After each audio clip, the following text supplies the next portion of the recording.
নমস্কার বন্ধুরা, আমার কাহিনীর আরও একটি নতুন ভিডিওতে তোমাদের সকলকে জানাই স্বাগতম। প্রতিবারের মতোই এবারেও আর একটা কাজের ভিডিও নিয়ে তোমাদের সামনে হাজির হয়ে গেছি। আর আজকেও ঠিক দুপুর 3টে নাগাদ আমি বেরিয়ে পড়েছি আমার বাড়ির থেকে। আর আজকে আমাকে দিতে যাচ্ছে আমার হাজব্যান্ড।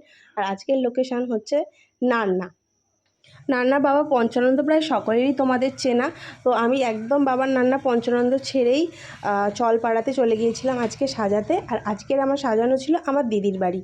আমার যেহেতু দিদির জায়ের মেয়ের বিয়ে, তাই আমার একটু খাতির যত্ন তো ভালো রকমই হবে। তাই প্রথমেই যেতে আমাকে এই দেখো কত রকম ফল কেটে দিয়েছে, আর আমি সেগুলো বসে বসে খাচ্ছিলাম আর তার সঙ্গে আমার প্রোডাক্টগুলো ঠিকঠাক করে রাখছিলাম।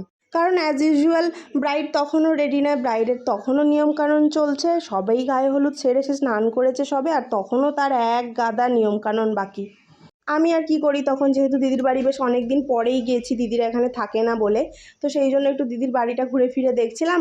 আর যেখানেও রিচুয়ালস চলছিল সেখানেও আমি পৌঁছে গিয়েছিলাম। তো দেখি ওখানে এই সমস্ত রকম চলছে, আইভার নাকি জানি না, আমি ভুলে গেছি। তো এই রিচুয়ালসটা চলছিল। আর ওর এই যে দেখো গায়ে হলুদের তত্ত্ব এসেছিলো, সেগুলো সাজানো ছিল, সেটাও কিন্তু আমি দেখতে ভুলিনি। এই দুটো হচ্ছে ক্ষীরের পুতুল, কি সুন্দরই না দেখতে। তো তারপরেই মোটামুটি স্টার্ট হয়ে গেছে। এই যে দেখো গামছা আড়াল করে চলছে রিচুয়ালস। আর এরপরেই আমি একদম টেনে টেনে নিয়ে চলে গিয়েছিলাম ব্রাইডকে আমার সাজানোর রুমে। আর নিয়ে এসেই আগে ঝটপট আগে শাড়িটা আমি পরিয়ে দিয়েছিলাম। আর পরানোর পরে ওকে জিজ্ঞাসা করে নিয়েছিলাম যে তুমি কেমন সাজবে বলো। ও অনেক দিন আগে থেকেই বলে রেখেছিল যে আমাকে তুমি নর্মালি সাজাবে, খুব বেশি উগ্র যেন না লাগে আর আমার মুখটা যেন বোঝা যায়। তো আমি চেষ্টা করেছিলাম ওর কথা রাখার, কিন্তু দেখো মুখটা একেবারেই যে বোঝা যাবে এটাও তো ঠিক নয়। কারণ যেহেতু তোমার বিয়ে, তোমাকে একটুখানি ভালো লাগাটাও তো দরকার। তার মধ্যেই যাতে এটা যে তুমি, সেটা যেন চেনা যায়। তো যাই হোক, আমি ওর কথা রেখে এবং আমার মনে হয়েছিল যেটাতে ওকে ভালো লাগবে সেই লুকসটা আমি ওকে দিয়েছিলাম। আর সর্বশেষে তোমরা তো লুকসটা দেখবে আর অবশ্যই আমাকে জানাবে যে আমি ঠিক করেছিলাম না ভুল করেছিলাম। আর হ্যাঁ, আরেকটা কথা, আমার যারা আগামী ব্রাইডস রয়েছো, যারা গরমকালে বিয়ে করছো, তাদের জন্য আমার একটাই রিকোয়েস্ট, যদি তোমাদের বাড়িতে এসি না থাকে, পাশাপাশি কারোর বাড়িতে যদি এসি থাকে, একটুখানি যদি তোমরা ব্যবস্থা করো সেই রুমে গিয়ে সাজার, তাহলে খুব মানে খুবই ভালো হয়। আর তা না হলে একান্তই তোমরা অন্তত একটা কুলার বা একটা বড় স্ট্যান্ড ফ্যানের ব্যবস্থা রেখো। কারণ সেটা ছাড়া কিন্তু এই গরমে মেকআপ বসানো একেবারেই পসিবল না। কারণ এই গরমেতে মানে ঘাম হয় না এরকম মানুষ কিন্তু খুব কমই আছে। তার মধ্যে একটা ব্রাইডসের সকাল থেকে খাওয়া দাওয়া থাকে না, তার মধ্যে থাকে একটা টেনশন, তো তাদের ঘামের পরিমাণটা একটু বেশি রকমই হতে থাকে। তো যাই হোক, এই কথাটা আমি বলে রাখলাম, তোমরা মানে অবশ্যই এটা চেষ্টা করো। আর তার থেকেও বড় কথা হচ্ছে, তোমরা কিন্তু ভিতর থেকে শরীরটাকে ডিহাইড্রেট করো না, একটু হাইড্রেট রেখো। কারণ তোমরা একটু জলের পরিমাণটা বেশি করে খাও আর একটা ভালো ফেসিয়াল করে নাও।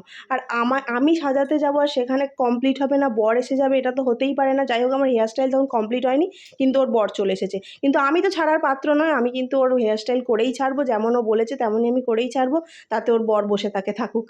যাই হোক, ঝটপট করে দেখলেই আমি হেয়ারস্টাইলটা করে দিলাম। আর তারপরে জুঁই ফুলের মালাটা লাগিয়ে দিলাম। গরমকাল, জুঁই ফুলের গন্ধ, মানে বিয়েবাড়িটা একেবারে জমে ক্ষীর। তো আজকের ভিডিওটা আমি এখানেই শেষ করছি। তোমরা ফাইনাল লুকটা দেখো। আমি ওকে সমস্ত মুকুট ফুকুট পরিয়ে দিয়েছি, এই যে ফাইনাল টাচ দিচ্ছি হাইলাইটার দিয়ে, এটাও তোমরা দেখে নাও। তারপর আমি দেখো একটা খুব ভালো একটা ফিক্সার দিয়ে ফিক্স করে দিলাম ওর মেকআপটা, যেটা কিন্তু ও পরের দিন সকাল পর্যন্ত এই মেকআপটা রাখতে পারবে। তো যাই হোক, আজকের মতো এখানেই টাটা, দেখা হচ্ছে পরের কোনো ভিডিওতে। ততদিন সবাই কিন্তু ভালো থেকো, সুস্থ থেকো, আর অবশ্যই আমাকে ভালোবাসা দিও।